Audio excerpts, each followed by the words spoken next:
800 वर्षदेखि हराएका सिलाइका कौशलहरू। यी सिक्नुभयो भने तपाईलाई कहिल्यै दर्जीको आवश्यकता पर्दैन। 1. यदि कपडाको बाहुला छोटो भयो भने पुराना मोजाको माथिल्लो भाग काट्नुहोस् र अदृश्य टाँका इन्भिजिबल स्टिचिङ प्रयोग गरेर बाहुलाको छेउमा सिउनुहोस्। कमेन्ट मात्र गरिदिनुस्, हामी फलो ब्याक गरिदिन्छौँ है। सिउने बित्तिकै टाँकाको कुनै दाग देखिँदैन।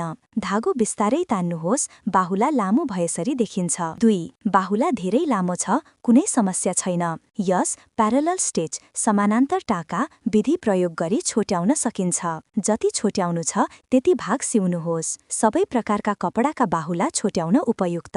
अन्त्यमा धागो तान्नुहोस् र बाहुला तुरन्तै छोटिन्छ। 3. स्वेटरको बाहुला फुस्रो, ढिलो र नराम्रो देखिन्छ। भित्रपट्टिबाट आवश्यक अनुसार मोड्नुहोस्। पहिलो टाँका हाल्नुहोस्, फेरि अर्को टाँका हालेर दुई तहलाई सुरक्षित गर्नुहोस्। अब एउटा मोती बीड राखेर अगाडिको बायाँ भागबाट टाँका हाल्नुहोस्। यसै विधि 2 पटक दोहोर्याउनुहोस्। यसले बाहुला चिन्तन राख्छ, सजावट पनि थप्छ, सुन्दर र फिट देखिन्छ। 4. प्वाल परेको मोजा फाल्नु हुँदैन। सुरुवातीले पनि सजिलै सिक्न सक्ने मर्मत विधि हो। साधारण सुई धागोले प्वाल पूर्ण रूपमा मर्मत गर्न सकिन्छ। सरल, व्यावहारिक र सफा। किनिदा पनि यति राम्रो पाइँदैन।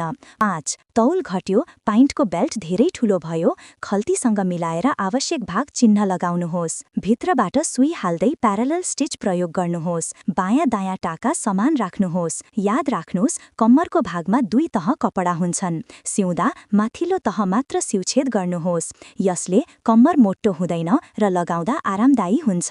सानो सानो र बाक्लो टाँका प्रयोग गर्दा पाइन्ट अझ स्टाइलिश देखिन्छ।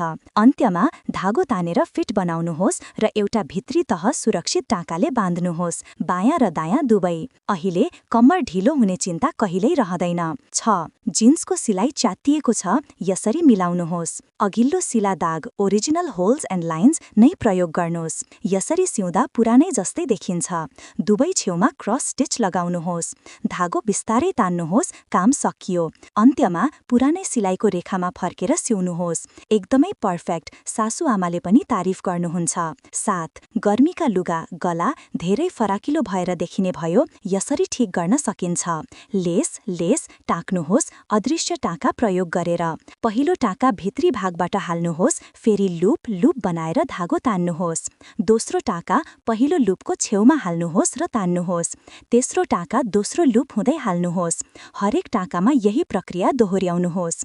यो विधि सामान्यतया पाइन्ट कपडा परिवर्तनमा प्रयोग हुने प्रायोगिक र सुन्दर विधि हो। अन्तिम टाँकामा धागो लुप मार्फत निकालेर सबै लुप उठाउँदै कस्नुहोस्। सबै धागा लुकेको हुन्छ। भित्री भागमा गाँठो लगाएर समाप्त गर्नुहोस्।